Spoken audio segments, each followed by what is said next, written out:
learning what we can do collaboratively together. In that spirit, the students at the Participedia School this week have been pushed to think transnationally. They've been encountering throughout the week scholars and models of doing democracy differently, and they've been pushed to also apply those lessons to many different cases.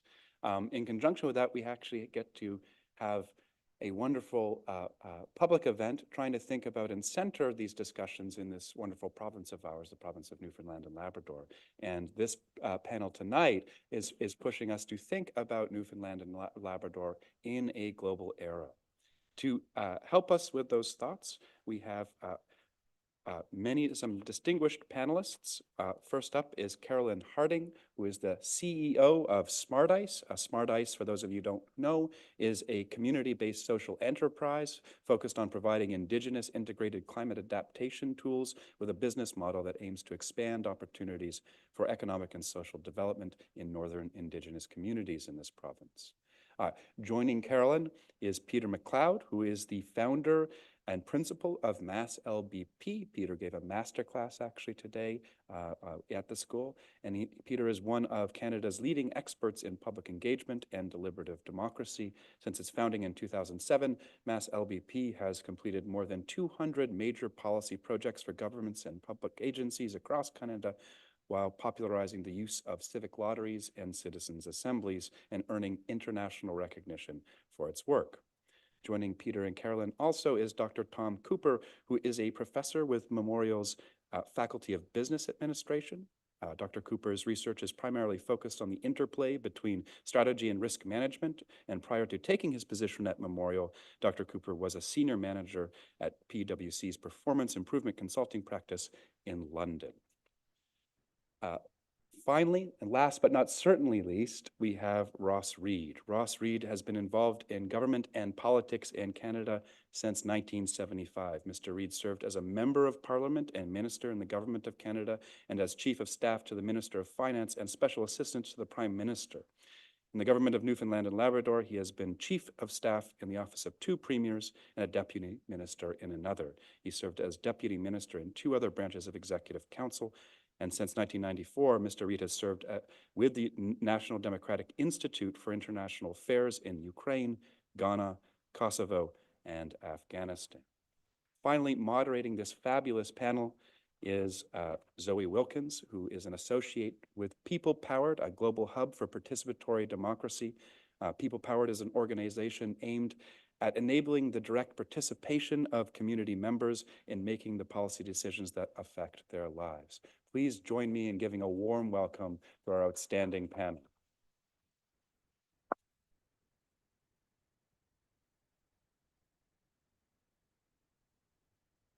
And, oh, yes, the microphone is working. We're very happy to have you all here tonight with us. And to kick us off, I'm going to invite our panel to think about the context we're in Newfoundland and Labrador, and particularly the fact that the Newfoundland and Labrador economy has always had a global dimension, from the fisheries and whaling to minerals to oil to hydrogen. And I'm wondering, when you're thinking through that history, what stands out to you as the things that we can learn from the past as we consider the future? And Ross, maybe we'll come to you first, if that's okay.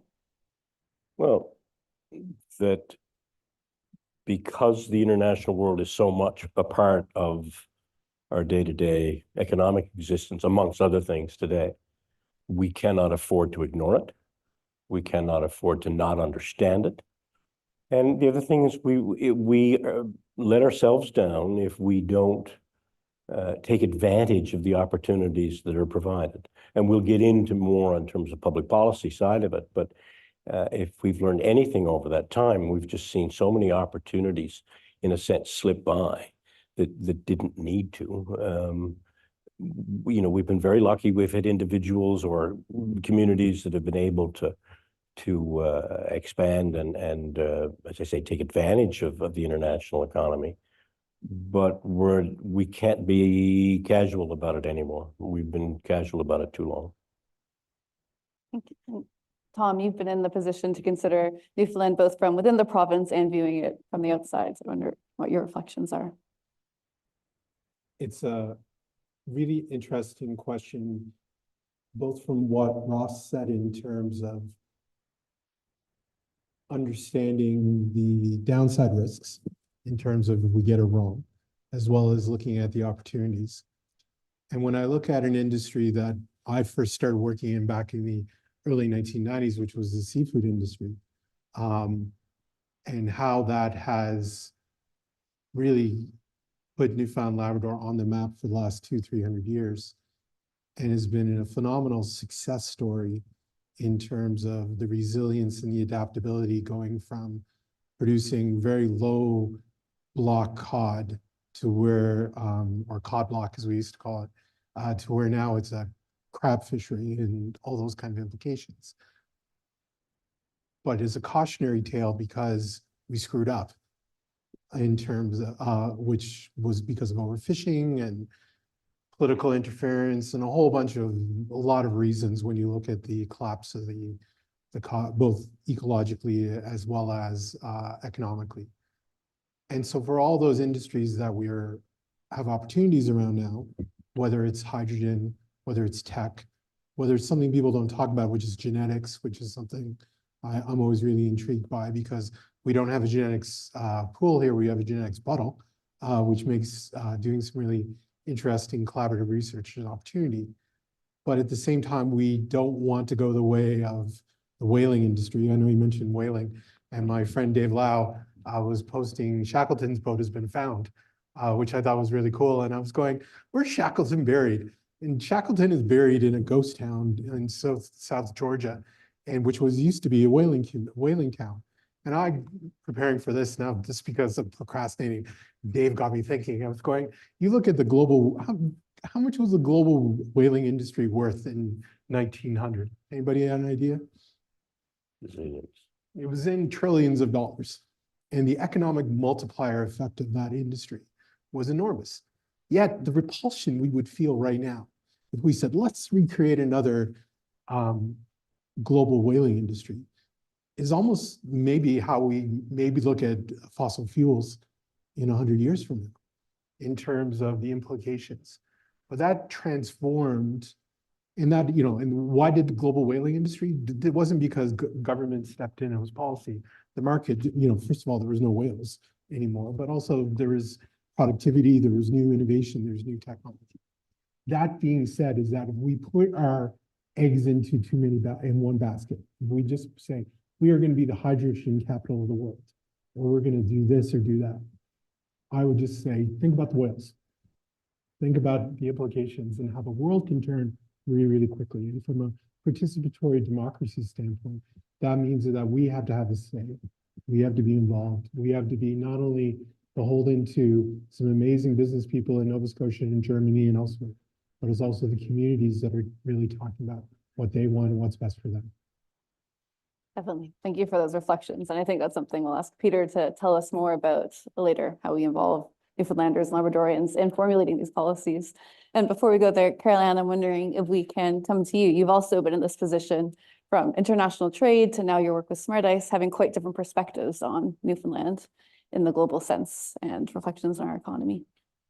Yeah, it's completely different, actually. 10 plus years in international business development, working with hundreds of clients to bring them around the world. So to introduce clients everywhere, but really to be able to develop those relationships in those different markets. And a lot of those clients were problem solvers. And so they weren't necessarily going with, your natural resources, but they were the suppliers and service providers and sort of how to fix things and how to become more effective in your businesses, because there's natural resources all over the world. So going back to the beginning of the question, what can we learn from the past? We have a lot of knowledge about how these industries work. And so the world is at its fingertips of the small to medium-sized enterprises right now. I think what's happening, though, is that it's very expensive to go abroad. And it's not getting any cheaper, but we have to support those companies because ultimately the jobs are coming back, but the expertise is here in the province that the world is looking for. And that's the one thing that we have to remember. There's something special about Newfoundland and Labrador and what we have to offer. The Arctic is another whole story, so maybe that might come up as we continue. Thank you, Carol. And picking up on what you were just saying about the special things we have in this province and thinking about how we develop that in the context of globalization, which has the possibility to bring benefits to our communities here in Newfoundland and Labrador, there's also a bit of a risk there. Take the energy exploitation. The oil and energy industries have brought thousands of jobs to the province, but at the same time, this isn't sustainable, and fossil fuels are driving climate change and profoundly impacting economies in all sorts of other ways and changing our livelihoods across the province. So how can we ensure that this globalization of Newfoundland and Labrador's economy can continue in the sense that it's bringing these benefits, but that it is also taking into account the people who live here, and how can we think about what to do when these conflicts arise? I'm wondering if, Tom and Peter, we can come to you for this. Peter, I'll let you go first. Well, I just want to roll back a moment, maybe just to say the thing that the come from away should say, that is maybe only too well known to my friends here in Newfoundland. And it's the fact that for much of our shared history, the economic policies of the federal government of Canada privileged central Canada, there we go, to the detriment of provinces like Newfoundland and Eastern Canada. And the legacy of that is only too well known. I think that as Canadians, we do need a bit of a jolt here. And to recognize that for some time, we have not been performing economically anywhere to our capability and our potential. I took note that Loblaws is now being run by a Dane, and Rio Tinto, one of our largest mining companies, a Dane. Denmark, population 5 million. All of Scandinavia, about 16 million. Canada's on a growth tear right now, 40 million. So I ask you, where's our IKEA? Where's H&M? Where's Novo Nordisk? Where's Maersk? And importantly, for a resource economy, where is our 1% of global equities like the Norwegians have, because they've managed their oil and gas resources far more sensibly than we have? And to tie that to a question of the wider public, I think is twofold. One, we can look to Scandinavia, where there have been, I think, much more advanced and sophisticated approaches to connecting management with labor and having a shared vision of the economic development and performance. And then, secondly, I think there's an opportunity for governments across Canada and including Newfoundland to simply be much more transparent, much more inclusive in how they develop economic strategies. We're seeing the world come back. Industrial policy is back in vogue. These are not policies that we need to see made exclusively at the cabinet table. There's an opportunity to engage people in visceral ways. Thank you, Peter. Great points. I think it needs to even be more holistic sometimes beyond the CEO or management standpoint. You have to look at the whole of society. I was struck by what Finland is doing in terms of economic development, where they're actually saying economic development begins in kindergarten, or whatever they call it in Finland, sorry, and just the whole of society, and training their students and their populace, not just to try the trades, but the whole of, we need to have a population that can compete globally in terms of skills, thinking, the whole gamut. And for me, that's why Scandinavia and other progressive countries are thinking of it really strategically and holistically. And it's not just about the 1%, and I know that some of you may know the 1%, and we always kind of beat the crap out of the 1%, which is fine. They deserve it. They have the money, they can handle it. I think it's once again making sure that we're really doing it in a systematic way, because if we look back at the history of shocks, whether it's the Industrial Revolution, whether it's the technology revolution. I think we're on a kind of cusp of another shock, which whether it's around environmental, whether it's on other types of tech that we're just seeing right now that are emerging. But making sure that groups don't get left behind. And the Scandinavian countries, kudos to them. I don't think I think are very cognizant of that and making sure that they're thinking strategically. That makes some difficult choices that sometimes from a governance standpoint don't make sense, but from a politics standpoint, they make a lot of sense. You know, Trying to find that balance is. one observation is that we don't even have national policies in this country. We don't have free trade inside this country. You can work in one province, you can't work in another. You can be an engineer in one province and an engineer in another. You know, until we get over things like that, not pretending it's easy, but by God, we're going to continue to be left behind in those sorts of things because we can't think as one. It's never going to be perfect, but until we are able to plan, develop public policy, get support for that in a way that that allows us to be much more competitive. I mean, as Peter talks about the Danes, Tom, the Finns, there's all sorts of examples exactly like this, but for a country of 41 million people, we got a long way to go just to figure it out on a national basis before we get into what I think is a very badly needed internet approach to our international opportunities and our international challenges. Caroline, you worked internationally. Sorry, I'm just going. Yeah, please do. And you know, you've experienced this in terms of the politics and at the same time, the politics getting in the way of opportunities, and sometimes the opportunities getting in the way of the politics. But you know, you've lived and breathed that both at Smart Ice and in your previous position with provincial government.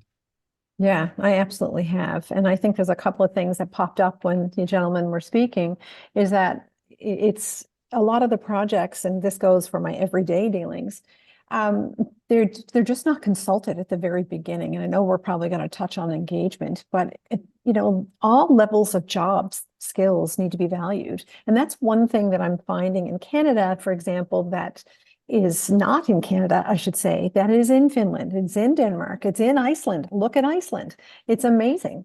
And so, but it's the value of everybody's job coming to that table to be able to create that industry, that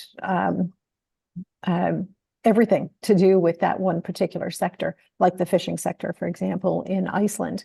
But I'm, Tom, you know, to pull on that thread a little bit, there's such a low risk tolerance. And international business development and trade is risky. And unless there's a value put behind the trying and the exploration of figuring out what we can do, we will never be at the forefront because the risk tolerance is so low. And you know, Ross, you're right. We'll never get there. Not the way we're going. Nope. Reflecting on that point, Caroline, and on Ross, what you were just saying about the lack of a national cohesion, it's very tempting as a province, or as any province, to look to Ottawa, particularly when we're thinking about international and the global scales. Do you think there's any space or opportunity for Newfoundland and Labrador to take some more leadership on that? I think there's lots of opportunities, and nobody better than Caroline to comment on them. But we got to start, first of all, by knowing what we want.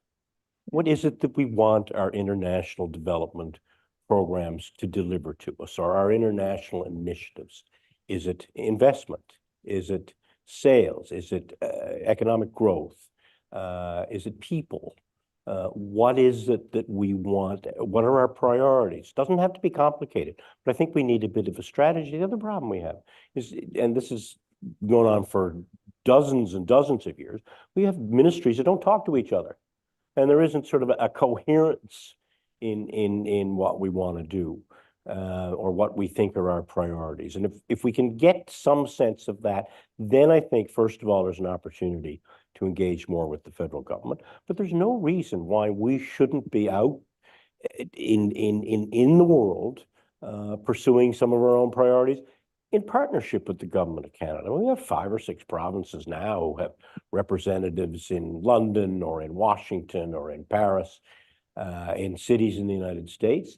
And good for them, they should, and wouldn't want to be widely known. They actually cooperate with each other in the cities that they're working. I mean, God forbid, but we need to know what it is we want to accomplish and what our priorities are, particularly now with the labor situation that we face, the population decline that we face, our ability to find new investments. Caroline said it's a low-risk world, and which you can argue the other way, but that's all the more reason we got to get out there and we got to put ourselves out there.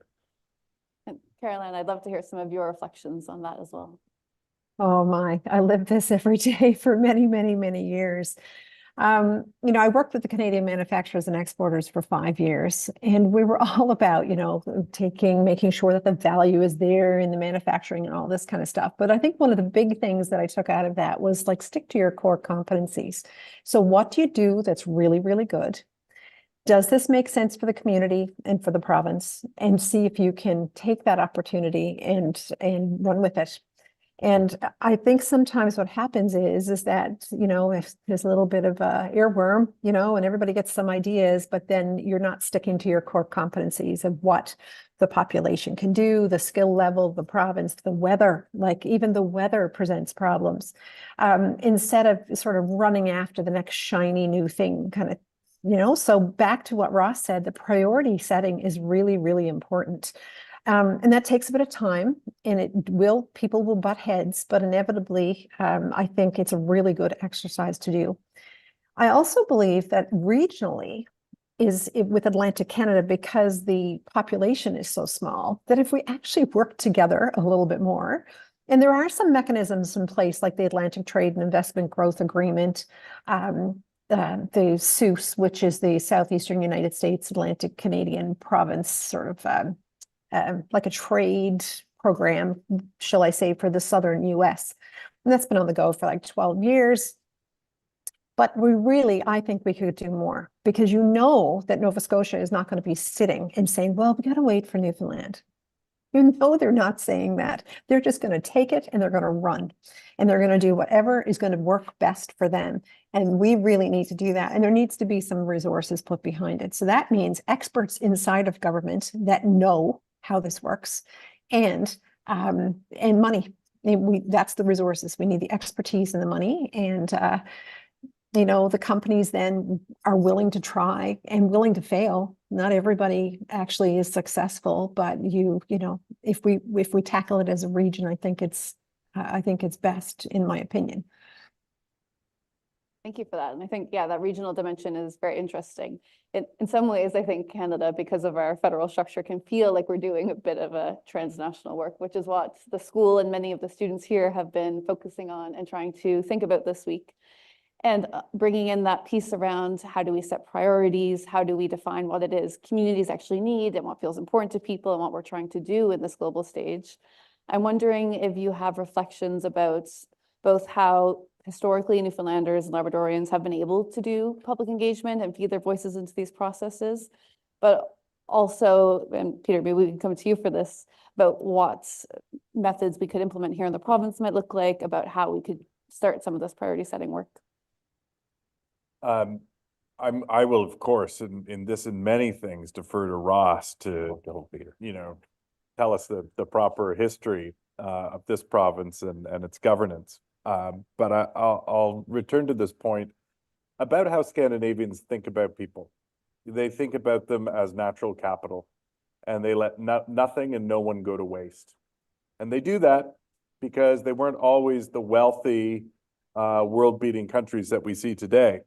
They were dirt poor, and they decided early on in the last century that they needed to invest in education. And education became for them what Canadians rightly, wrongly, attribute to our healthcare system.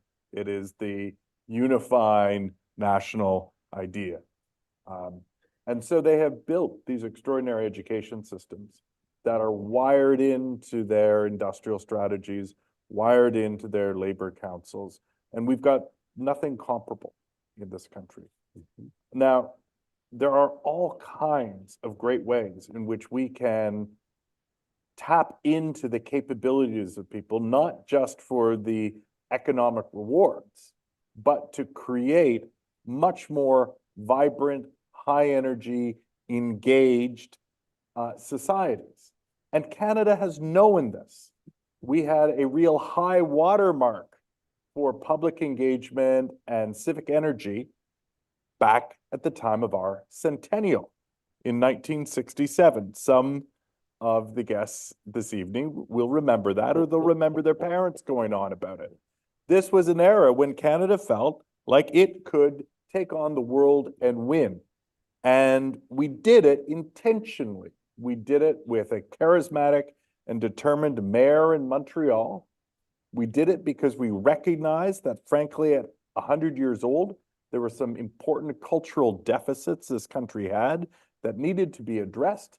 And we went out and we got people excited about the potential of Canada. Expo is only a bit of it. Go across this country and see how many centennial arenas, centennial pools you have. We built the national arts centers. We created all kinds of institutions that previously hadn't existed. And people got the spirit for it. You know, we have seen only recently little flickers of this back at the Vancouver Winter Games. The Calgary Games before that. I'm a big believer that Canadians coast to coast to coast are actually just like waiting for the call to get together, to work together, to do something with purpose and energy and a sense of hopefulness and optimism. But the problem is that too often we just keep, well, I think this country's greatest talent benched. We don't invite them in. We don't create the platforms. We don't articulate any kind of vision for the future. And I don't think there's anything so special about the, 60 some years ago that can't be recreated today. We're content with mediocrity. And that's not a government thing. Although I think the government has a role in leading us past that. Part of the problem is we're so damn comfortable. Every time you read about the best country in the world, Canada's third or fourth, and we spend our whole time bitching about how much money we spend internationally to support whatever organizations and stuff. And I know I'm sort of moaning a little bit here, but it drives me mad. The first person to complain about we're spending too much money internationally is the first person to complain about there's refugees on our shores. I mean, we need to, in a sense, shake ourselves. And I don't necessarily see the motivation to do that. I'm sorry, that's a bit of a rant. I haven't been allowed to rant in a while. Just to go back though to your point, we got a lot of very interesting and capable organizations in this province that have the capacity not only to consult, but to bring forward opinions and policies and ideas, whether it's industry organizations. I mean, I think of Caroline and Tom both being involved in a number of them in different ways. We're much more sophisticated than we ever were in that area. Our unions, local government. I mean, we so badly underutilize local government. Now I know it's hard because the bodies aren't there, but they're closest to the issues and the people. We need, I think, to take more advantage of that. And in seeking input and information, you're also developing capacity, and that capacity is essential. I think one of the things that's also missing is really industrial policies that go beyond one election cycle. Because election cycles, as we know, are for sometimes 5 years if we're lucky. Sometimes, not sometimes, almost always to build an industry, it's 20, 30, sometimes even longer years. And that involves sometimes doing things that are politically unpopular, but are right in terms of the long-term sustainability of an industry and of a sector and of a business. And I get it. If I'm a politician, I get elected every 4 years on what I've done, rather than necessarily saying the thoughts that I've created or the policies that I've put in place. And so when we look at the future here in Newfoundland and Labrador, when we look in Labrador especially, which we haven't, but mining with iron ore just being declared a critical mineral, when we look at the Indigenous communities there and the power that they have, where it's not just consults, it's consent, which I think is important when we look at industrial benefits and community benefits, moving beyond just prima facie consultation and rather going to consent. Caroline can tell you, if you're in the north, you don't just go in and consult people, you need to consent to those communities if you're going to do anything. Yeah. And so we are going to have a future mining industry, if we're going to have a future seafood industry, a future tech industry, a future energy industry, we need to get communities consent, we need to get individuals consent, and we have to talk not just that you're going to have a great job in 2 years or 3 years. We have to say that this is going to build a community and this is going to build an industry that's going to go beyond that. And I think that's sometimes that's difficult. You know. Can I pop in here for a second? So before the consent, is your priorities even lining up, right, with this local government? And if local governments are not present, then you help build a local governance structure, which we do with Smart Ice. But it's not just about looking for consent, because that is incredibly important. It's about really asking them, and maybe your priorities do not line up with that region, with that community. And so what I see every day is people going in with concepts and ideas and project proposals without even consultation, not to mention consent. And I get asked, can we put you on a project? And I've said, well, have you called the community? And they said, oh, no, I don't know anybody in community, but I got this great project that's going to be amazing for them. And so there's a real disconnect between that this is an amazing project by somebody in their mind, and they have not even gone down the road of speaking to people in the region, the community, or anybody who lives there. And so it's really, we have to step it back, in my opinion, like step it way, way back. And if you are really called to serve a certain area or an area with a certain potential industry, then start having boots on the ground and speaking to people, because what they need may never have entered your mind. And Caroline, I'd love to hear a bit more from you about what it looks like on the other end of the spectrum when these processes go really well and you have great engagement and ownership, and about Smart Ice and how that's worked. Yeah, I mean, we've done incredibly well over the last 6.5 years. We don't go in to a community and say, we're going to solve your problems. Like, that is such a no-no. And I'll share a little story about one of the first times I went to one of the Indigenous communities. And I remember going to community and I just got kind of strange looks and nobody spoke to me, and I'd say hi to people and I'm kind of a friendly sort. And no, I couldn't get a look in at all. So anyway, I did what I could, and I went back in 6 months, and then I got a nod. Oh, she's back. All right. I got a little tip of the hat kind of thing and a little nod. So I went home again, did what I could, went back in 6 more months, and they said, you're back. Okay, now we'll talk to you. And it was the commitment of having boots on the ground in the community that I'm going to go, and I'm going to continue to go back, and I'm going to go back, and I'm going to go back. And what we do find is people will go in and they'll do an initial consultation, and then they'll never seen again. And so it's disrespectful to do that. And now I can go back into the community, and my staff can go into the community, because we now have a footprint and we have relationships and we have developed trust that we are not in to take it and sort of take the information, the data, the intel, and bolt out of there.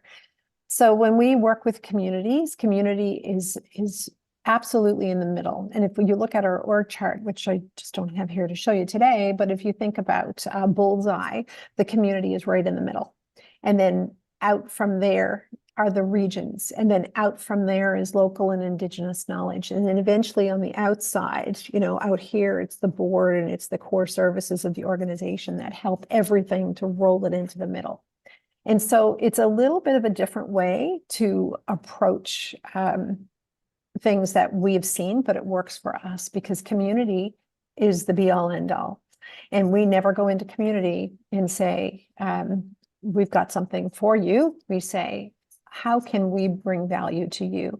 And I'm going to use this term. We often hear capacity building, and we've heard it here tonight, but what we'd like to start using, this is what we use, is capacity bridging, because we know that in community, we have so much to learn from them.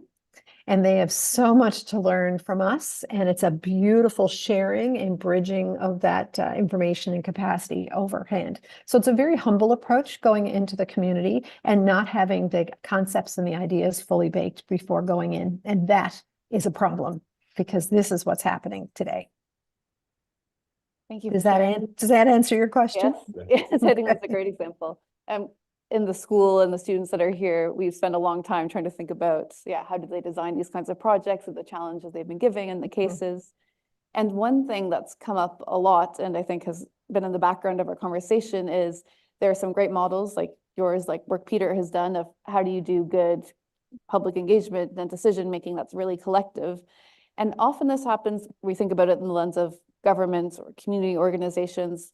But the big thing we're seeing in the province is actually these big private companies, multinational companies coming in, and I think probably often saying, here's this thing for you. And I'm wondering from all of you what you think good engagements can look like in a private public context. Is there space and is there room? Which stakeholders can take a role, and how could you imagine this working well in Newfoundland and Labrador in particular? I would say that a lot of the practices that have been developed in the Indigenous world are really good practices that can be imposed and be copied and mimicked and aspired to in the private sector as well. In economic development, they always talk about smokestack chasing.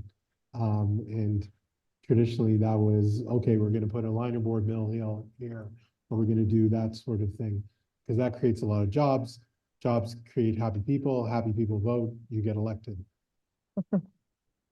In a number of ways, I think it's flipping that back and saying, what does the community want? And that's what you would do in the Indigenous world, what Caroline was just talking about. Really smart, switched on companies and organizations understand that. And they understand that solely from not only from a reputational risk, which you could always say, oh, well, this is all about their brand and reputation, et cetera. But it also minimizes so much operational risk in terms of any initiatives or projects or ongoing operations that you're going to have within not only a community, but a region, or not a province, a region, a country. And that means that sometimes things take much longer. Things may be more expensive, but that investment over the long run pays off. It reduces operational risk from a supply chain standpoint, from a community standpoint, from a workplace standpoint. And in a number of ways, it's really kind of creating democracy and creating participation through communications, through talking.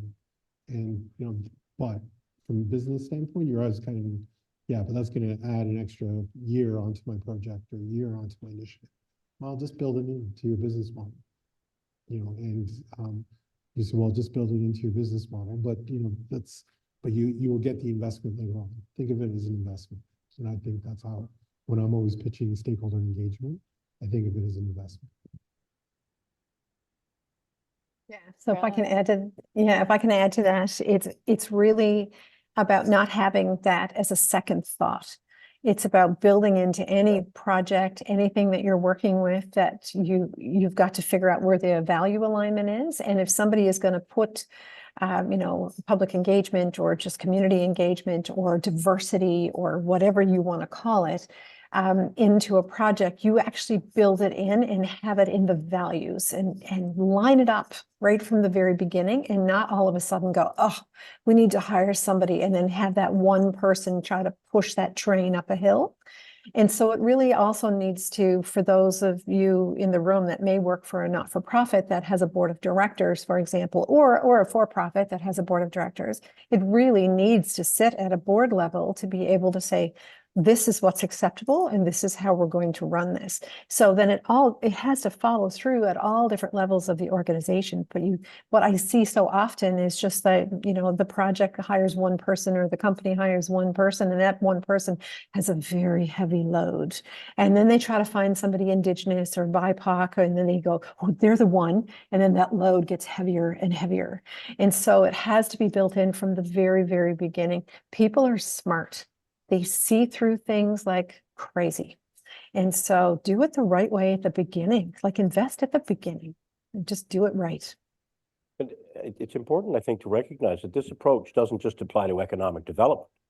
It applies to any development of public policy or support of any initiative. I mean, there are civil society organizations across this province that have the skill. I mean, Peter talked about resource, Caroline has talked about people being a resource. Caroline has talked about the partnership that goes there.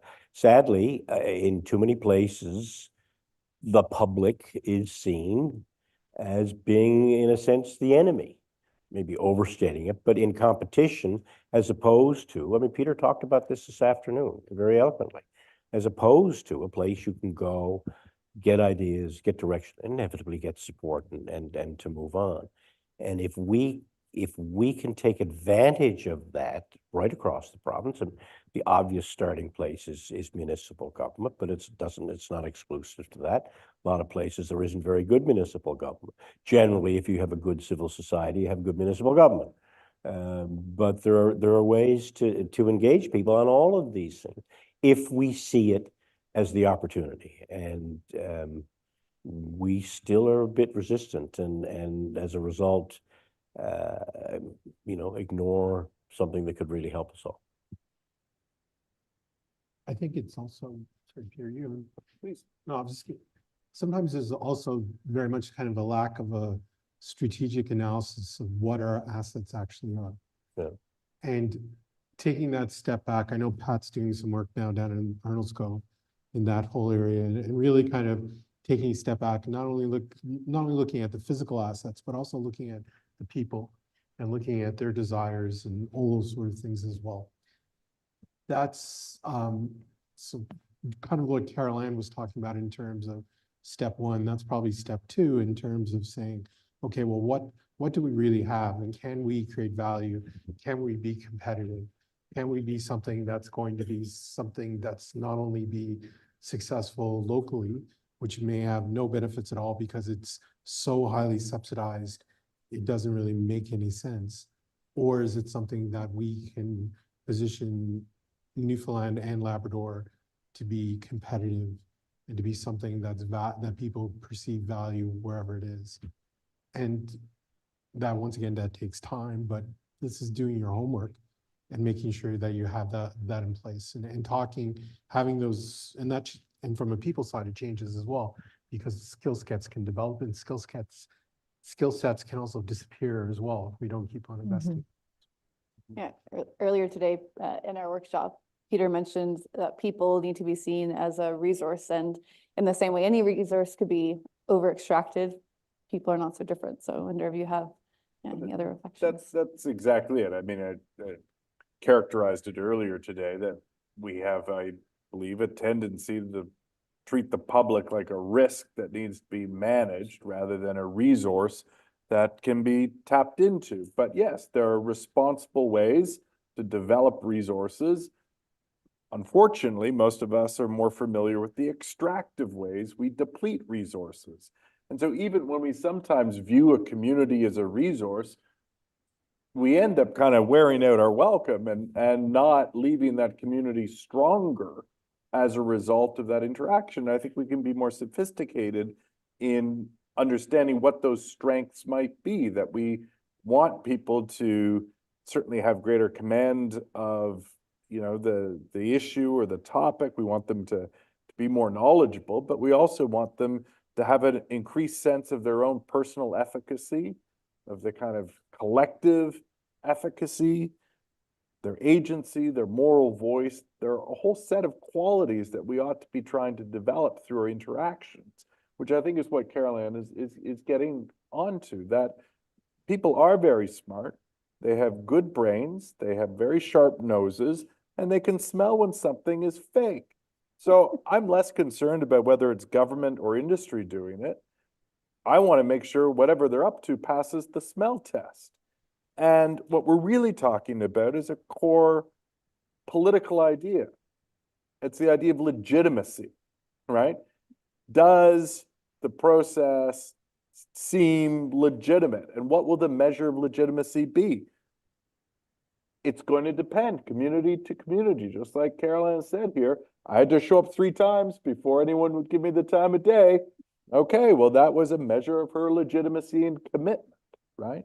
So we have to be much more, I think, intentional about designing processes that produce legitimacy and that pass that kind of smell test. And we can talk about what some of those principles might be. Thank you. And Caroline?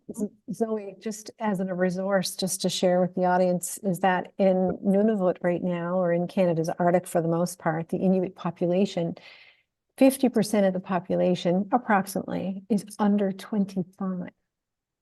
Now you think about that resource sitting there right now, right? Tech savvy youth, everybody has a phone. For the most part, they know how to use that. They're fairly tech savvy.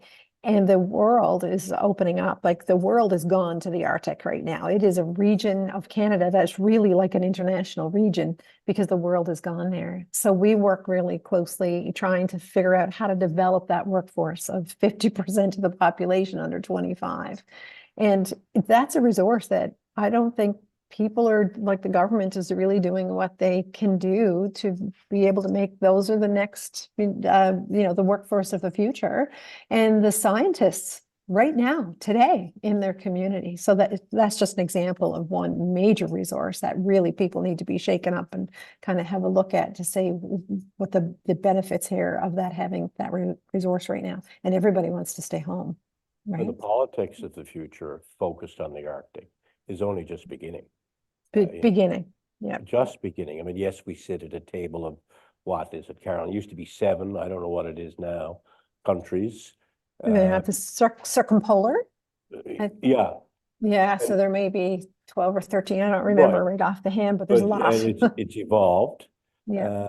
But it's going to be, it'll make China, America look like child's play to some extent. There's so much at stake.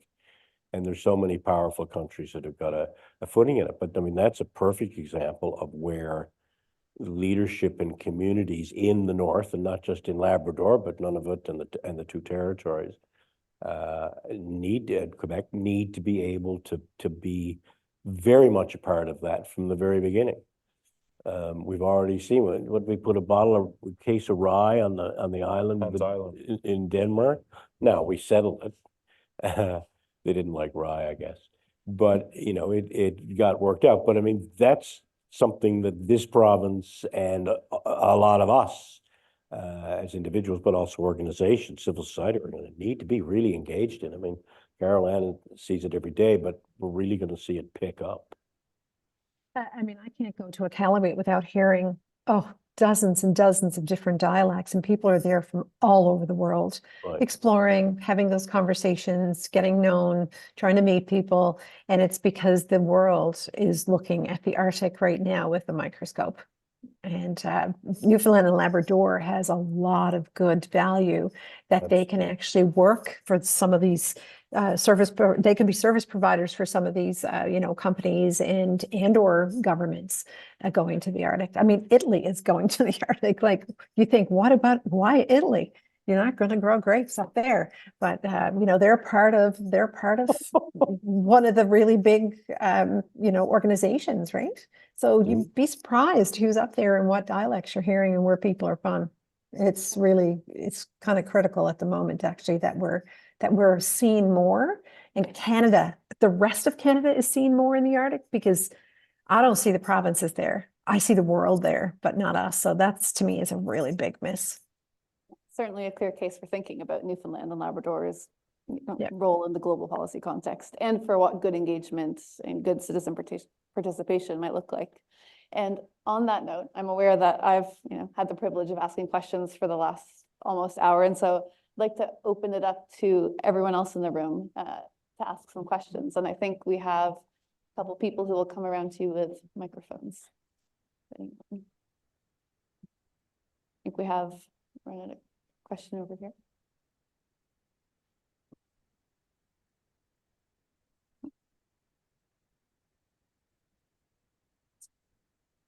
So thank you very much indeed. I'm Zia and I come from Pakistan.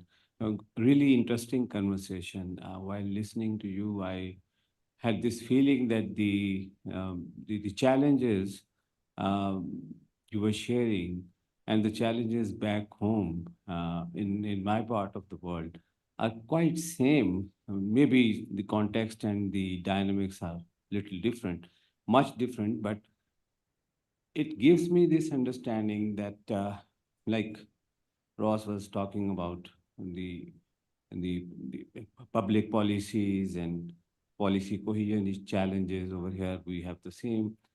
So it gives me this understanding that the democracy is somehow failing, and how we can actually, address that challenge.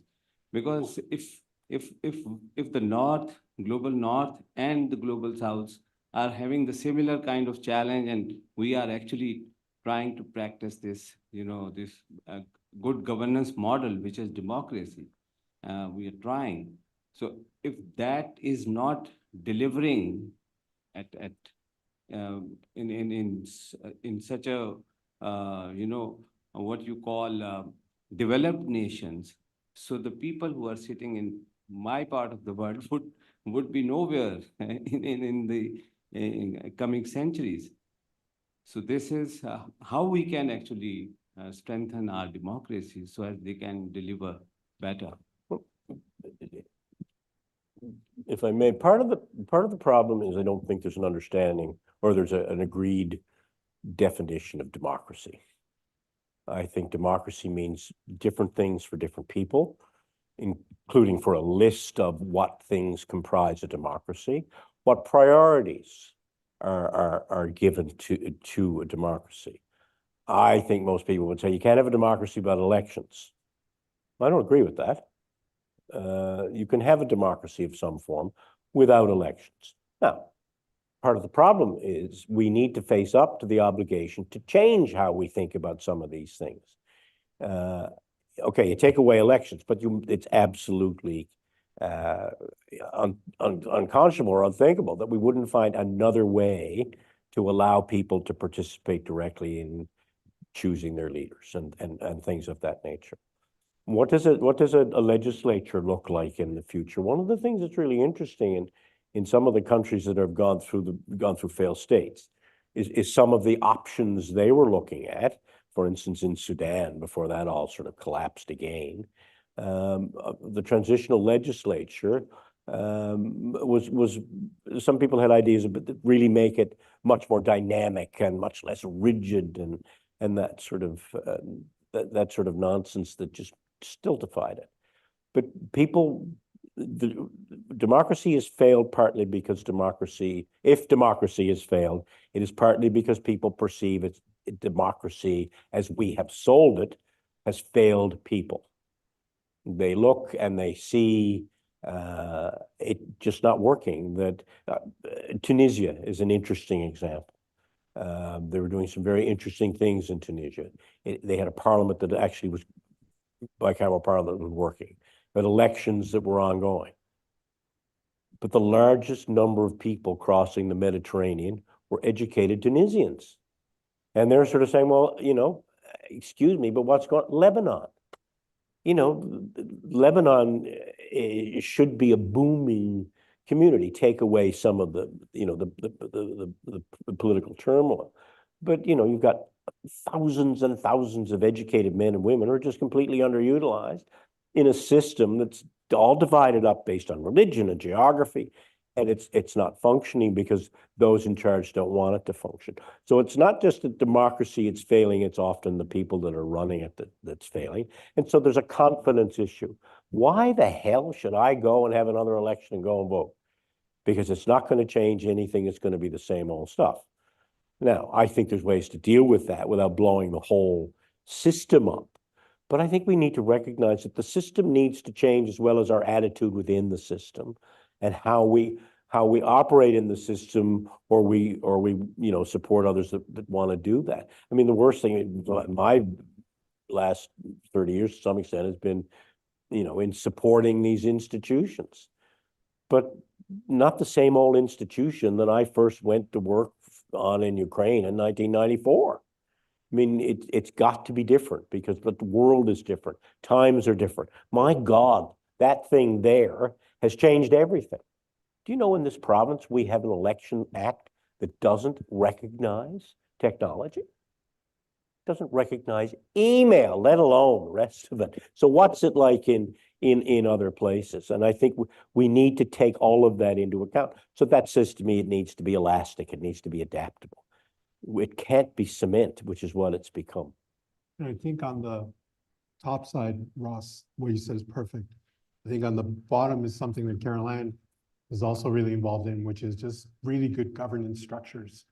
And Absolutely. making sure that when you are running these organizations, that they're sustainable and they're representative and they involve stakeholders and you have the appropriate processes and all those sort of things as Absolutely. well. And that's one of the things that at least that I've seen in Newfoundland and Labrador, sometimes there's a failure of good governance, or there's failure of governance in and of itself, whereby we don't actually have the systems and processes at both the micro, the organization, the meso, which is kind of maybe the community, as well as the macro in terms of the federal, provincial, and other governments.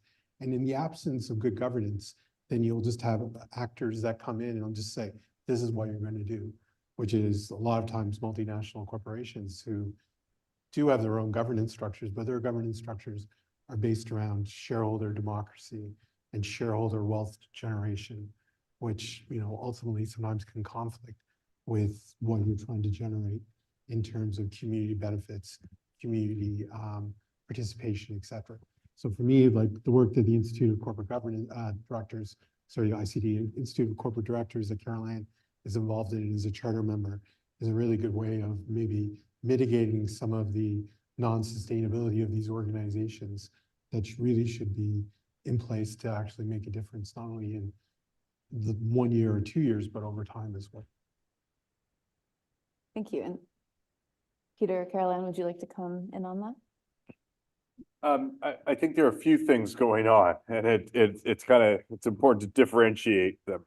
Any system of good governance has to be eternally vigilant to the impact of corruption and the threat of violence, right? And so there are all sorts of things that we know need to be in place, from degrees of transparency and onwards, to ensure that governance systems aren't corrupted.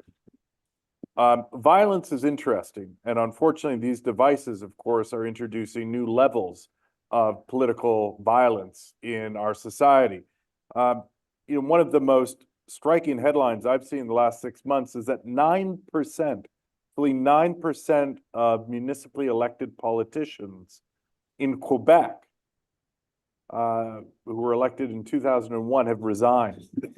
And they've resigned because of the degree of harassment and bullying that they are experiencing.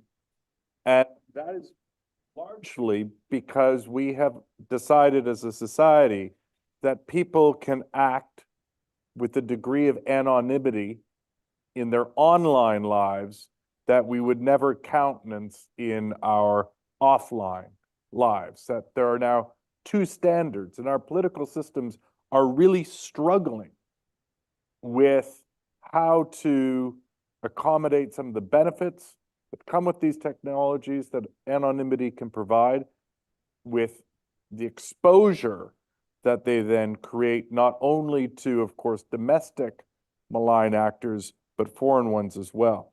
So that's like one thing that I think we share in common, are all trying to figure out. Second, more basic answer is that, look, we have our political democracy. We don't have economic democracy, right? Which is, again, takes us back to our Scandinavian friends and is really a big part of the secret sauce here. The third point that I'll end on, though, is that none of this is happening in a fixed point in time.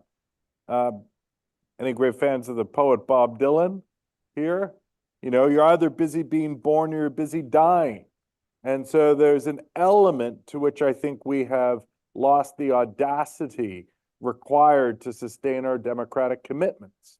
If the best we can imagine and communicate to people is to go out and vote every 4 years and to think that is the end state of democracy, a bit to Ross's point, then really, does anyone think that's true? Does anyone think we're going to practice democracy 100, 200 years from now the way we do today? Of course not, right? We will think that the way we do things now is every bit as retrograde and as blindered as we would treat the Victorians, who wouldn't have allowed most of us in this room to vote. So there is an evolution to formal democracy, and we're only starting to be able to articulate a compelling vision of what that evolution will entail and how it is going to integrate with our institutions. And I think when we do a better job vocalizing that, then we're going to give people something to get excited for. But the demands are increasing exponentially for that evolution.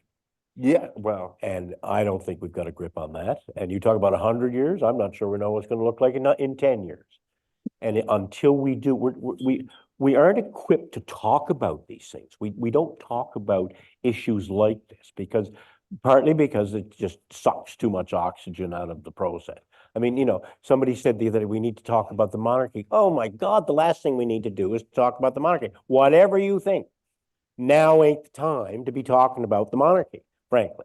And there's a whole bunch of other stuff to do. But, you know, the same thing with talking about electoral reform, talking about, you know, just the whole approach to it all, which inevitably in this country, for instance, would involve changing how we relate to each other in federal-provincial relations. And we're not prepared to do that. So it's being realistic on what we can do is one thing, but at the same time, we can't just let it keep festering. And in my mind, it just gets worse and worse and worse. And you get to the point where, yeah, you'll be able to haul it back. I mean, Canada's we got the most water in the world. We can grow anything we like. We got all sorts of people. We got all sorts of land. And that's part of the problem. We got to it. You say, God, I sound like somebody's grandfather. But, you know, we're in a very privileged position. And that we've never really been frightened. You know, it's been a long time since we've been frightened. A long time since we've been excited. It's been longer since we've been frightened. Thank you all for your reflections on that. I think we have couple more questions in the room. I need to chill. Democracy. We obviously have to change the way we do democracy. I think that's blatantly obvious. But when we say we, who is this we? How does that we get together and change the way we do democracy? I think that's a really good question because I use we all the time. Who the hell is we? And what gives me the right to define who we is? I would argue that as a society, though, we're not very good at dealing with things. We're not very good at addressing issues. And I would suggest if we are going to start dealing with democracy, we need to recognize that it has to be we. It can't be, you know, the old elites, as we used to call them. We have to find not only an instigation to do that, a reason to do it, but a method to do it that does engage people, whether it's some of the stuff that Peter's been working on for the last 15 years or whatever it is. You know, I think we're there.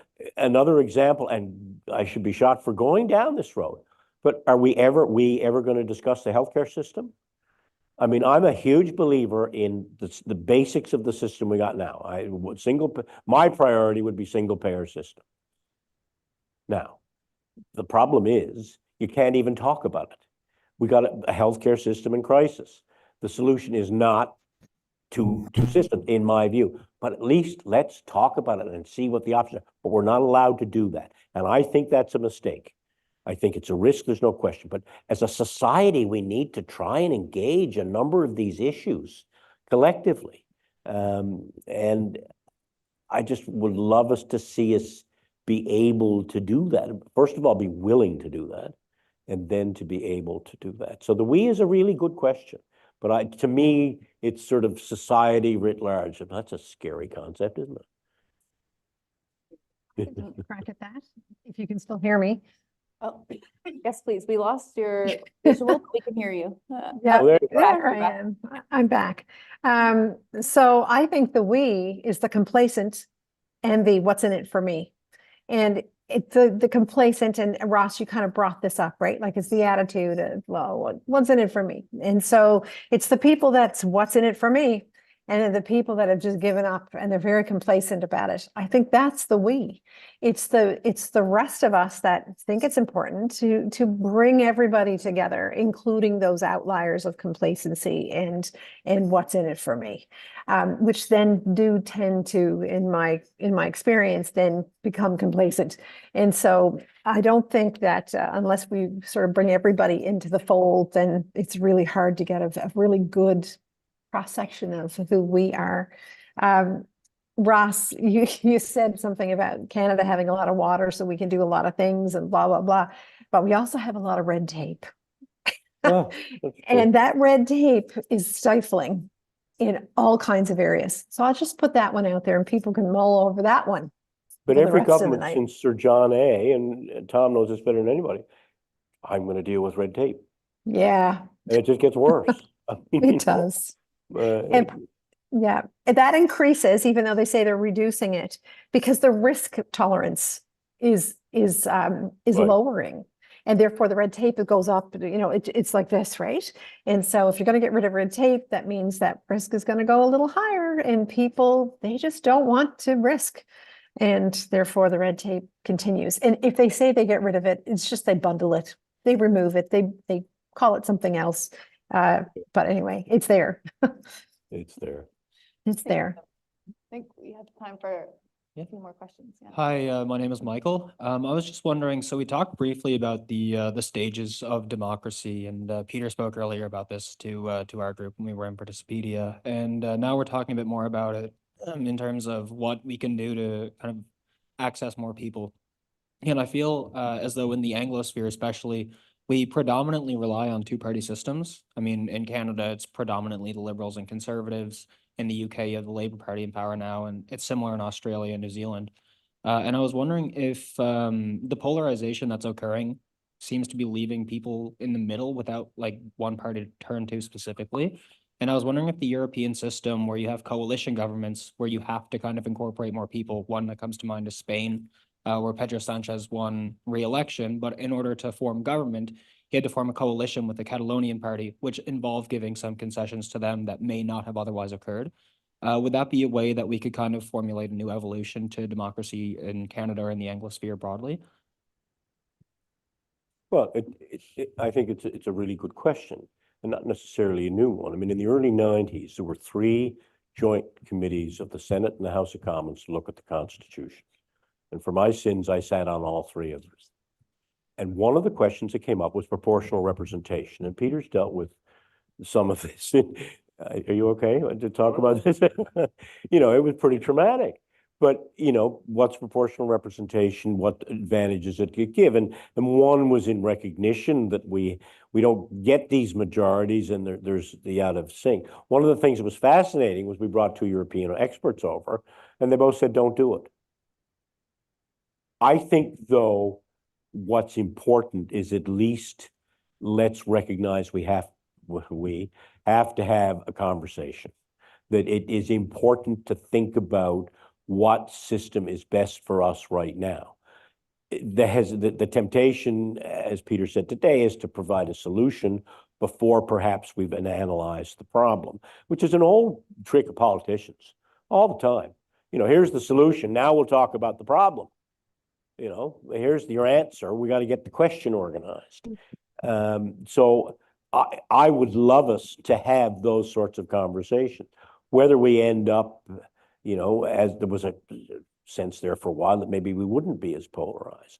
if, you know, but we've sort of gone over that, and the NDP can't sort of break through in a way that is going to make a difference. I mean, look at the Americans, God. I mean, you know, what's that led to?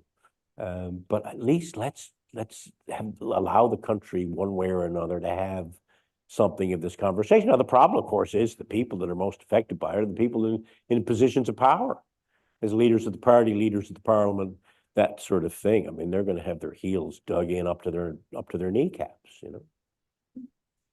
I think for Canada, you know, the real issue is what is the cost of the policy oscillations that we all experience? The oscillation in Ontario from Ray to Harris to McGuinty and Wynne to Ford. What is the cost of the oscillation from Chrétien and Martin to Harper to Trudeau and now presumably Poilievre, right? One of the advantages of certain forms of proportionality, note the word certain, with high thresholds so that you don't get a lot of minor ugly parties, to be frank, is that it forces a greater degree of policy consensus. Now, again, sorry to sound the note about Scandinavia, and there's always been a why bang on about Scandinavia, right? It's like, look, if you like country music, you go to Nashville. If you care about high-performing societies, you go to Scandinavia. We shouldn't be sheepish about like learning from the best. And right now, they're the best that human civilizations put forward, and we should be hungry for everything that we can garner from it. So what do we know? They have systems of proportionality. They have managed to avoid the worst aspects of polarization that we see in France and Germany and other countries that have degrees of proportionality in their system. Voter turnout continues to be amongst the highest in the world. And while we might be languishing in 3rd or 4th or 5th, they're 1st, 2nd, and 3rd. Absolutely. So it's not a magic bullet. I think we have to evaluate it carefully based on the kinds of political outcomes that we're trying to achieve. But I would say that one of the greatest advantages of it for Canada would be to arrest this constant rewriting back and forth that affects economic policy, social policy again and again. Because look, when we ask Canadians on discrete policy issues, there is an overwhelming consensus and majority that is obscured by our voting system. It doesn't reflect it, and we have a system that taps into it. Then lo and behold, I think we're going to be able to make much greater consistent traction on the issues that hold us back. Zoe, I'm sorry, we have a couple of questions online and we have 5, 6 on the floor. Okay. Okay, so let's Okay. go online and then I'll speed it up. try to Okay. keep the order. No, but good point. I was going to ask you a question, but I won't say it. First online question is from Ajith Raj, a PhD student up at the Grenfell campus who works on research for Fogo Island, which has historically been connected to a lot of international markets. So with that in mind, their 2 questions are, what specific strategies or approaches can be implemented to enable remote village-based industries like those in places like Fogo Island to effectively access and compete in global markets? And then how can we leverage historical connections to revive and enhance current trade practices? Maybe Carol-Ann, we can start with you on that one. Oh dear. Okay. You don't mean. I certainly, if I think about Fogo, and it's, you know, it's just in a little bit of a warmer climate than the communities that I work with across Inuit Nunavut and throughout Northwest Territories and the Yukon, is that they are fly in, fly out, they're very remote. But there's a story behind each community. And there's something about storytelling and in the culture in these communities that is very unique. And so I think there's opportunity for places like Fogo. Now, Fogo right now has really great infrastructure in place, but other types of small communities to really talk about the story and tell the story and really pull people in as to why would they want to come there? Why would they want to do business there? What's the history? Where's the connection? So I really do feel that, you know, I'm sitting 4,000 miles away from you right now, no different than another small community somewhere else, that we can have that global connectivity, but it has to resonate somehow. And it really comes down to people. And so it's a very sort of soft-sided answer that I'm giving you here for this piece of the puzzle. But I really believe that there's a story to be told and a cultures to be shared. And then when that happens, people connect. And that's when I think opportunities can really beautifully come together. Thank you for that reflection. And I think there's a lot that we've been talking about coming through there. Anyone else like to add quickly on to that question? Conscious of the. All right, you're conscious. Okay, we have 5 more questions in the room. Let's see what we can do. Hi, my name is Jess. I'm a mature student at Memorial University St. John's campus. So my question was, I had a couple, but I'll just pick one. It was kind of directed at Peter, but I'm happy to have input from everybody. There's been a lot of talk throughout this entire event that about tiredness and complacency within the communities within Canada, and that there's a lot of value in our communities, and there's also been a lot of talk of like kind of equating humans and just our population and our communities as a resource and a valuable resource at that. And Peter, you specifically mentioned that you feel a lot of Canadians are kind of waiting for a call to action and like waiting for the call to like speak out and like make some moves. But I have to say, would you agree that the rising cost of living, there's a massive Loblaws boycott all of May. Tens of thousands of Canadians coast to coast right now are protesting an active genocide in Palestine. There's so many Canadians all across this country that are answering the call to action, that are out in the streets protesting. I think everybody can agree that democracy was founded as a protest, and democracy was founded through intentional action. So would you not agree that Canadians that are out there in the street asking for change and asking for policymakers to be active in change would feel like, would you not agree that that is what is currently going on with a lot of the population? And that's like the barriers that these people are experiencing, and just also being blatantly ignored is not contributing to the tiredness and complacency that you were referencing? Fantastic. Thank you very much. And I do agree entirely. And, you know, hands up to the people who are on the streets and demanding better. I think the challenge that I'm trying to point to is that our public institutions, widely defined, are not harnessing, put aside for a moment responding to, but are not harnessing that talent and energy and determination and moral courage. I'll give you a quick example because I think it exemplifies this dynamic, and it's a really important demonstration of what's possible. It's hiding in plain sight. Canadians in 2015 saw that horrible photo of the young Syrian boy, Alan Kurdi, that had washed ashore in Turkey.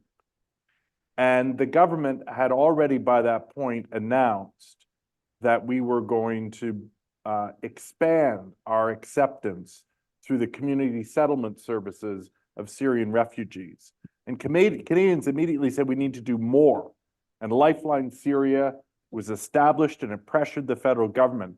The federal government activated the Group of 5 program, which is actually a very low spec program. It says find 5 other people, raise $30,000 and adopt a family from the other side of the world for the better part of a couple of years. And you have to see that kids get educated, people get jobs, they get housing. It's all on you. And there's very little paperwork, there's very little red tape.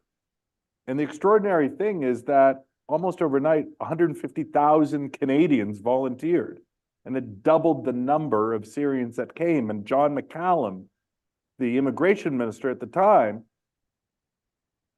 boasting as ministers might, said, my problem is that I can't find enough Syrians to connect with Canadian families who are stepping up. Now, this many years later, we know that those who were sponsored by Canadians have actually done as well or better economically and in terms of other forms of social integration than those who've been supported by our excellent community settlement services. So my question to governments are, why aren't we issuing a civic challenge like that much more often that galvanizes 100,000 people at a time to co-produce and unlock real public value? And the contrast is COVID, where the government briefly said, who would volunteer? 72 hours, the government had a database that you could add your name to, presumably to be a contact tracer. 50,000 Canadians, just like that, volunteered, and then the government I shut don't want it to down. cut you off, but I actually kind of do, because my question was just that, would you agree that the barriers that I'm talking about, the tens of thousands of Canadians that are being active are being that's contributing to the complacency that you're talking about? Like, I believe that's a major issue, that people are being ignored. And even throughout this discussion, there's some really challenging language to hear, like referring to underage Indigenous Indigenous youth as untapped resources. Like, that's a big icky thing to hear as someone's part settler, part Indigenous. And I don't know, I just wanted to get back to the question, and I'm going to get back to Mike now. I apologize if I wasn't clear enough in agreeing with you and then trying to illustrate the point about harnessing that. And I appreciate the point you're making about language and resource. I can appreciate the sensitivity. I'm putting it in contrast to the idea of risk, which is actually how I think a lot of institutions see people, young and old from whatever background, see them as a risk. So let me think more and reflect about the impact of using a word like resource. I was hoping to point to it as in a more ecological sense about replenishing a resource as opposed to an extractive and depletive strategy. But that's a good prompt. I appreciate that. Thank you. I'd certainly welcome a conversation with you about what you just said about the ickiness, because that's not the point that I was getting at all. We actually train many, many Indigenous youth to work in their community. And if the world is going to go to the north, for example, then they need to really invest in training in the workforce within the community so that they can learn and work where it's relevant to them and have relevant jobs.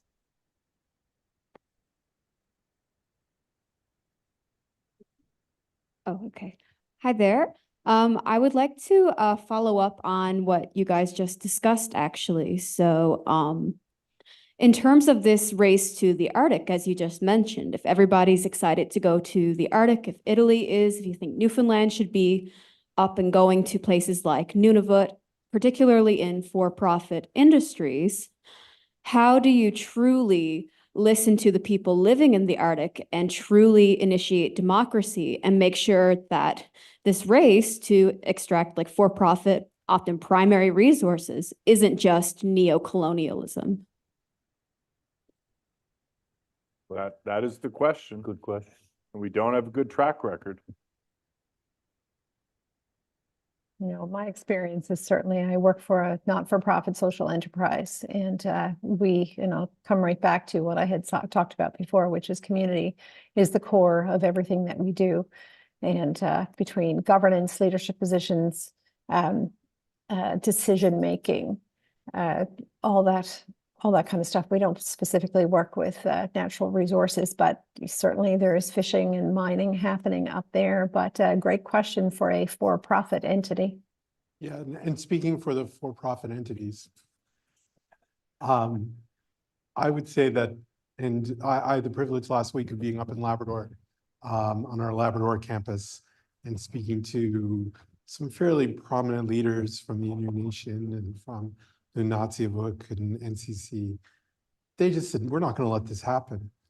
We've experienced colonialism. we're not going to let private sector companies come in and mine and on our land or do anything on my land. And the private sector, this is when I talk about consent, is that, you know, you're not going to get that consent anymore. They're gonna stop it. And when I say they, because those communities, those leaders are going to leverage their political might and their political, and moreover, their ownership of the land which they're operating in. And so I don't think it's, even 10, 15 years ago, what happened wouldn't happen now. And that's the power of those Indigenous communities. They, if anything, if I was a politician, I'd be worried about them saying, okay, well, them, i.e. like someone from the Indian Nation saying, yeah, I want to be a Labrador separatist. And that would be something that I'd be concerned about, because it is very much about their consent. It's their land. They make the decisions. That's a great point. I will direct you to do a little bit of research online and look up the Baffin land and what happened with the Baffin land request to be able to put access through close to and through communities for their mine. And it's a really great story about the power in the hands of the people. And if you're curious, then look that up. The other thing is that you've got corporations like the Kikatalik Corporation, for example. Tom kind of alluded to that a little bit. There is development associations being created and big multi companies coming together under one roof, like the Kikatalik Corporation, and they drive the bus. And phenomenal organizations run by phenomenal people in the north.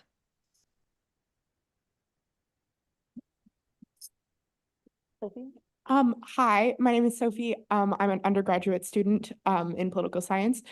I was wondering, we've discussed Norway and other Scandinavian nations a lot in this panel, which is obviously very valid because, they're, in my opinion, definitely doing democracy better than we are currently. But I think I am wondering, they belong to well-being economies, which, as I'm sure you all know, center social awareness and good social benefits over and put economy on more of a back burner within their societies, along with a couple other nations such as Scotland and New Zealand. I was wondering if you thought that was something that we could implicate here in Canada, or whether, population wise and land mass wise, it was not a realistic goal. Apologize for turning this into a seminar on keep going. Scandinavian politics and economy. Look, there's something to be said for what you're saying around population density. But I would caution you not to juxtapose the idea of a well-being economy with Scandinavians not being intensely focused on competitive, high innovation, knowledge intensive industry. That's how they generate the wealth to pay for all of those great social benefits. Now, I think we labor under a lot of misconceptions about Scandinavia. For instance, Sweden, same foreign-born population per capita as the United States, right? So less homogeneous than we might assume. Secondly, we think they pay twice the taxes. No, it's probably like 4 to 5 points more, which to me, suggests that our problem is like the octane theory of public finance. If you go fill up your car, they'll let you get bronze, silver, and gold. But even if your car would run on like 78 octane, they won't sell it to you because it's going to be bad for the engine. And I think we continue in Canada to try and drive the car just like on fuel that is too thin. So everything gets kind of beggared a little bit. Everything is below what it needs to actually function. And things, of course, break down, wear out, sputter so unnecessarily. We don't need to Scandinavia is actually a lot of what they've got is like within near reach. But we're grossly incurious, I'm afraid. I get to spend time with politicians and deputy ministers, and you ask them, where have you gone to on your last like trade mission? It ain't Stockholm, right? We're just not learning from the best, and that's the only thing that I want to. Well, I think that's an important point, because it's a point that I want to make. We're not learning from the best. We're not inclined to go knock on the door and say, how come you're making it work? How come you got the best education? Finland, why have you got the best or of the best education in the world? You know, how did you make that work? And why can't we emulate at least some of it? Yes, smaller place, smaller population, but there's got to be something that we don't do it. You know, as far as I can see, we're not doing it with many European success. We're not doing it with our Asian friends either. You know, they've got some really interesting things to teach us about transportation and movement of goods and just so many of those sorts of things. We don't ask. We don't seem to anyway, and learn from it. Is this quintessentially Canadian or what? I find it again another missed opportunity. Thank you. And I think we have time for one or two more questions if there are more in the room. Thank you, everyone. I'm William from Mon. We've highlighted a lack of communication at multiple levels, and I was just curious as to what are some tools and strategies that you've seen work at breaking down some of these communication barriers at a local, national, and transnational level to capitalize on the overlapping that is being missed in the communication? Very briefly, one of the things I've seen is really data-led conversations so that there's research done beforehand. And if you're going to talk about something, it's not just, this is a good idea, but it's saying this is what this leads to. This is what the data means. And maybe some instances it's money in terms of economic value. Sometimes it's going to be other types of metrics that you use. But where I've seen this work well in terms of so that we're talking about the same things. We're talking apples and apples.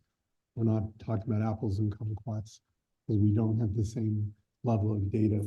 So I think for me, that's one of the key things. And data helps with transparency. Data helps with clarity.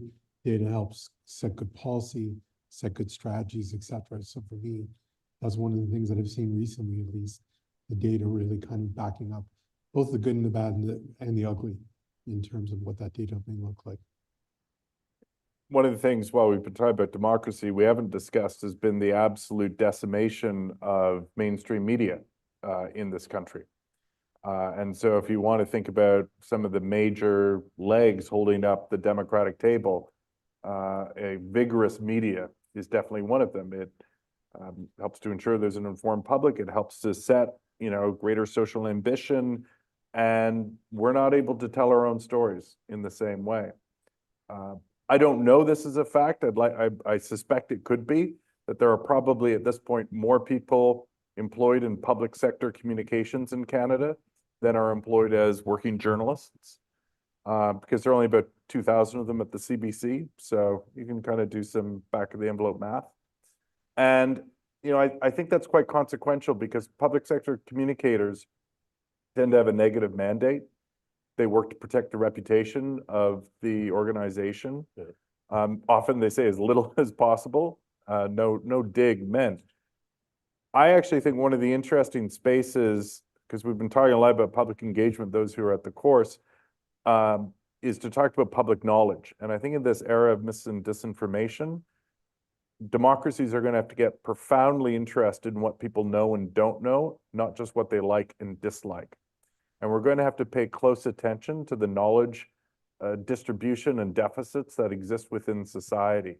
And then we're going to have to come up with communication strategies to level that knowledge up, because the consequences of people being profoundly misinformed about, say, again, COVID, but like, molecular biology and things, suddenly stares you in the face. But that said, less and less of us are getting our information from the mainstream media, and that's not just their fault. It's we are making a conscious decision. I mean, I don't. I mean, I'm not electronic, certainly. Yeah. I get print, but you're getting it from a whole bunch of different places. And so it's got to keep up as well.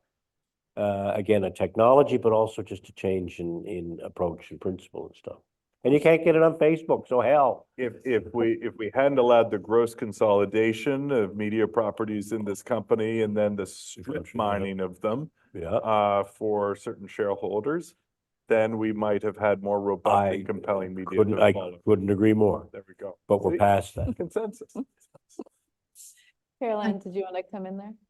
Sure. I think from a local perspective, and that's so think about local community perspective. It's about investing in developing relationships and actually going to community, and not just once, but go with a one-way ticket.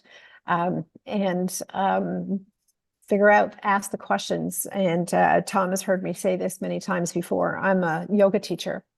And one of the things in my yoga teacher training that they said on the first thing that out of the teacher's mouth, you have to come to this the yoga teacher training with a beginner's mind.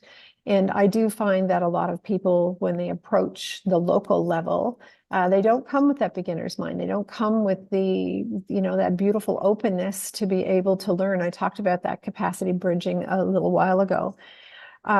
And certainly at that local level, it's about valuing the Indigenous and local knowledge, that it's a value in the conversation and that people have a lot to bring to the table. And so I think at a local level, it's really about that beginner's mind, humbly approaching, trying to develop the relationship and really find where the value alignment is in what you're doing, and if it lines up with the communities.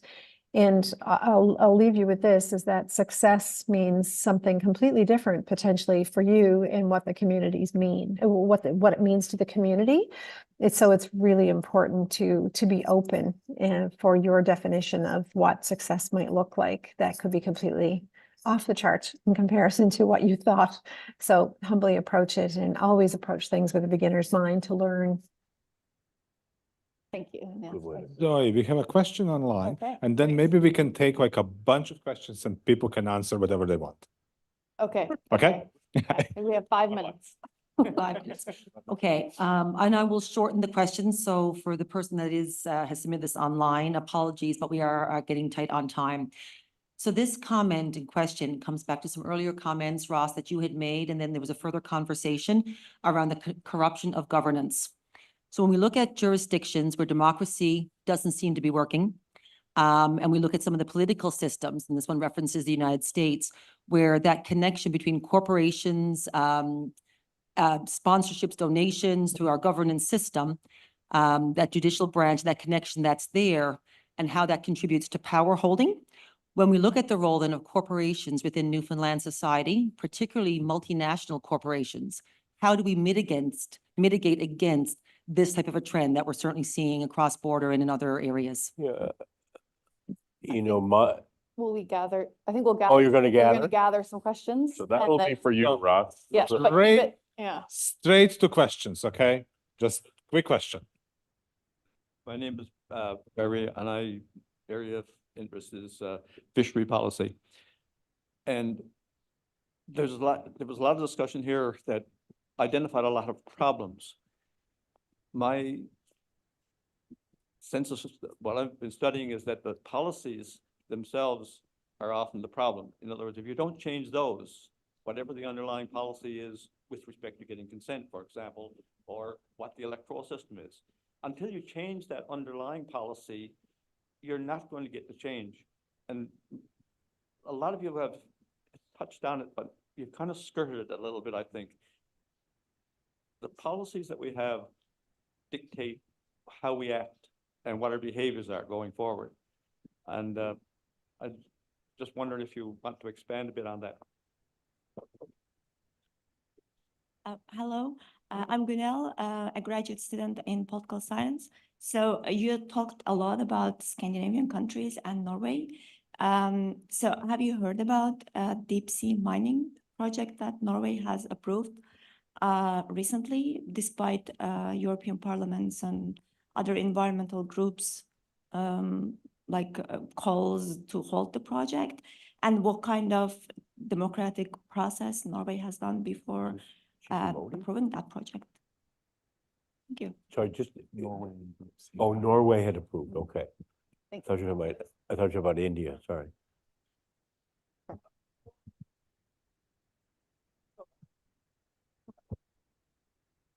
Hi, I'm actually an economic graduate at MAN. My question is quite different from all the political questions here. So my question is on my interest in labor and immigration. So my question here is, we spoke about the importance of, people, people are the resources. But in Canada, right now, we are failing that because we are failing to retain the resources here. People are leaving Canada and everyone knows it, like especially the talented people are leaving Canada. So politically, do you think this is a responsibility of the federal government, or is it a responsibility of a provincial government, or like small businesses? Who will take responsibility to retain the staff? Okay, and I'm going to cut it off here. Sorry, folks. Who would like I to can dive take a- into anyone? I can Yeah, take a Carla? quick crack at that last question, is that, education is a sort of at a provincial level. Us as a not-for-profit social enterprise has worked with the communities to figure out what they need. And the communities have said that they need jobs, and they need jobs that are relevant and it makes sense for them within their communities. So we as a small enterprise are actually have co-developed curriculum and training for individuals, keeping in mind identification, retention, recruitment and retention of these folks to actually have relevant jobs within their community and to be able to train in their community. Now, Smart Ice is small, very, very small, but we're actually doing something right now that nobody else in Canada is doing. So I think that small organizations are agile enough to be able to, if we have our ear to the ground and we have our Indigenous decision-making at the table, which of course we do. So I think that business can act, and they can act quickly if they want to try to do that. I think it's a collective approach to that. And before we hang up, I would really like to invite everybody to smartice.org to have a look at all the great work that we do in community across Canada. Thank you. I thought we were going to get invited to Labrador. Well, we're in 36 communities, Ross, so it's very diverse from Labrador all the way over to the Nunavut Settlement Region, Yukon, Northwest Territories, Nunavut. Yep, very different. I'll speak very briefly to the fishery policy question, which, as you know, we could be here all day on. Fishery policy and to me, the seafood industry is really a question of what we want. If you want to get rid of, you want free enterprise, like the crab fishermen we're just talking about, you can get rid of the fleet separation policy, and then you will have a totally consolidated industry, which free enterprise with the capital will have 2 or 3 Royal Greenlands, and that'll be it. Thank you very much. And to me, that really shows the importance, which I totally agree, like we're shaking heads. But this is where, in a number of ways of really being strategic, saying, what do we want out of an industry? What do we want out of a sector? What do we want as a community, as a collective we, in terms of what is going to be important? And so then you have the right policies and procedures and regulations and governance systems, and to make that flourish and succeed, not only in the short term, but in the long term as well. And I think seafood is a really great example, and the fishery here in Newfoundland and Labrador and elsewhere across the country is a really great example of where there has been maybe a failure of participatory democracy in terms of saying, what do we really want and what it should look like. Corruption? Yep. Corruption is a very subjective term. One man's corruption is another man's malfeasance or another man's bad governance and way of doing business. I think I would argue that in a country like this, the most important protection against corruption is transparency, reinforced by a strictly enforced rule of law, so that it's visible. And if you step out of line, if you're going over a line, then there are criminal responses. I look at the Wagner Group and that whole strip in sub-Saharan Africa. They go in, they'll take the resources of the country, whether it's diamonds or gold. They will be given all of that, and their payment is to keep the dude that's in power now in power tomorrow.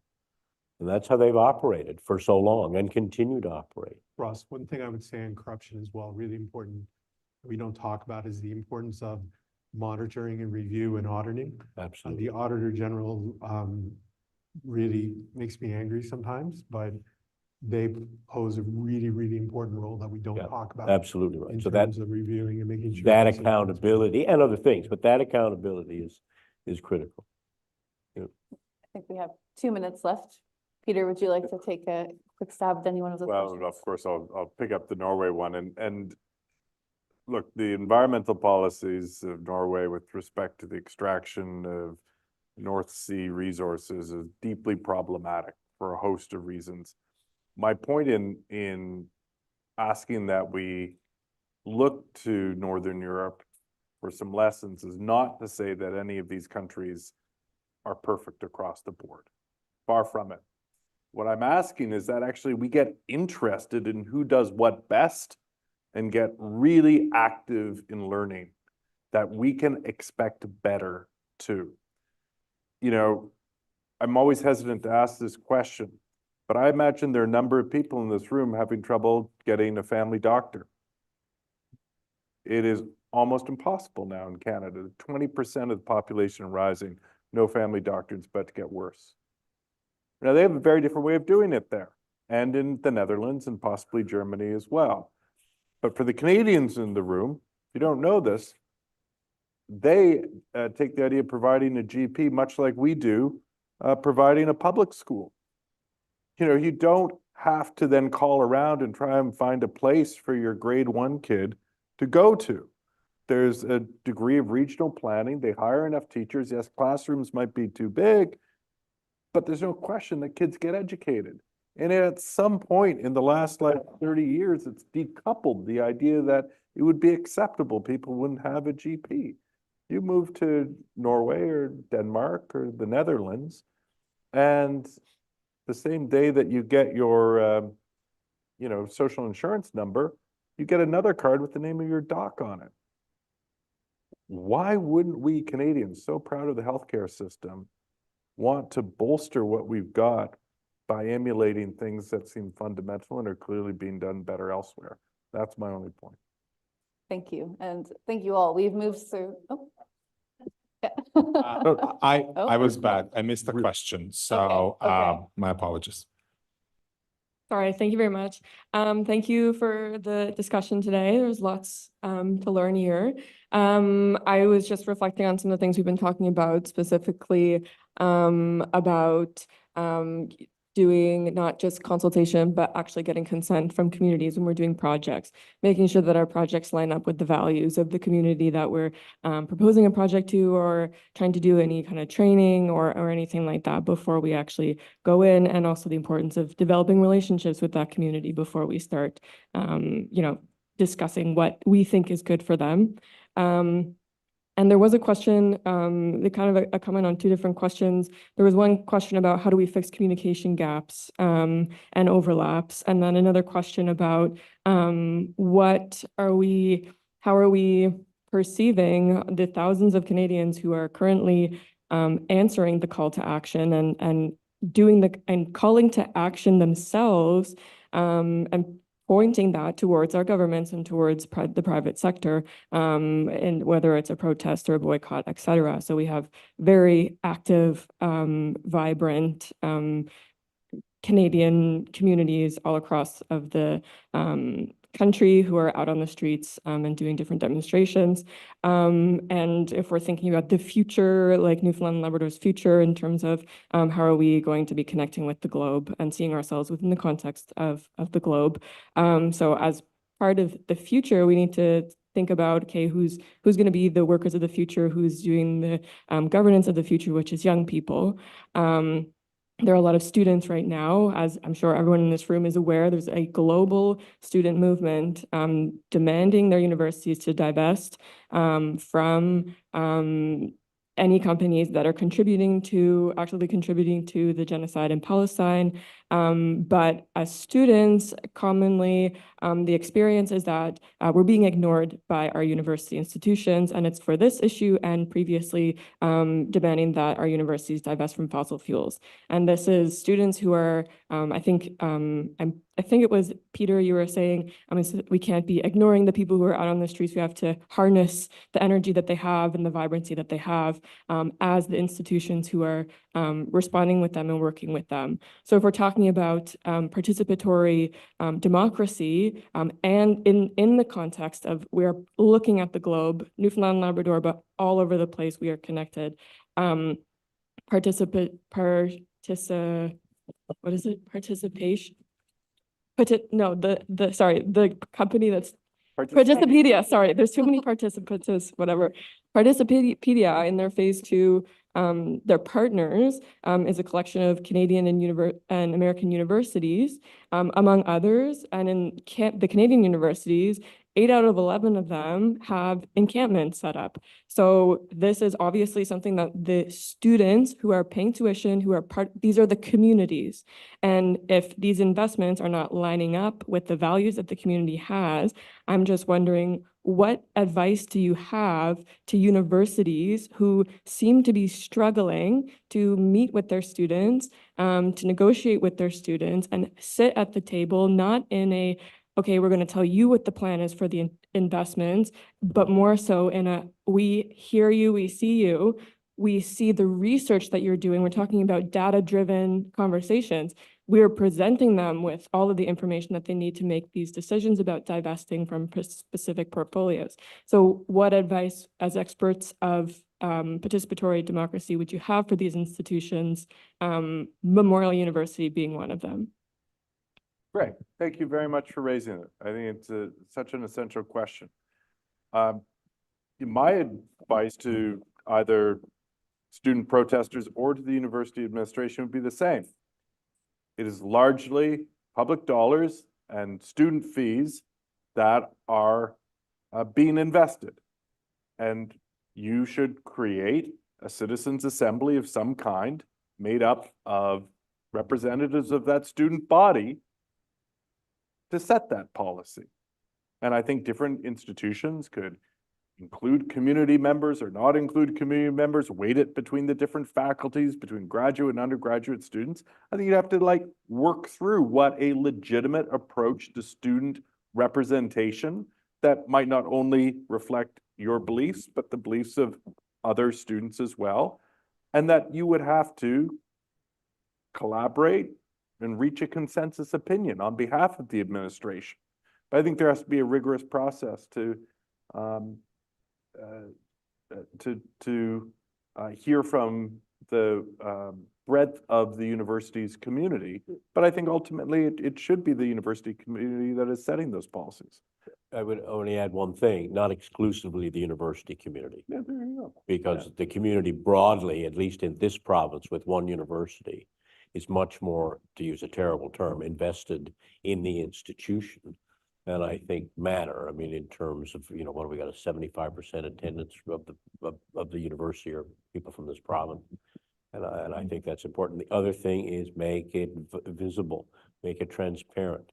So it's not behind closed doors. It's a discussion that's being held that people can see and people can judge the arguments for themselves. So it's not, we said, they said, that sort of thing. You don't want that. It's not in anybody's interest. Thank you all. And yeah, I think this is grappling with a lot of what we've been trying to talk about this evening, and those in the school have been trying to talk about all week. How do we build better infrastructure for participatory democracy so we can hold our universities and institutions and governments and even the private sector to account and make sure people are shaping the policies that are impacting their lives. Yeah. And so I just want to thank you all for being here this evening and for talking to all of us. And I'm sure these conversations will continue as we go out into the evening. So thank you all. Give everyone a round of applause.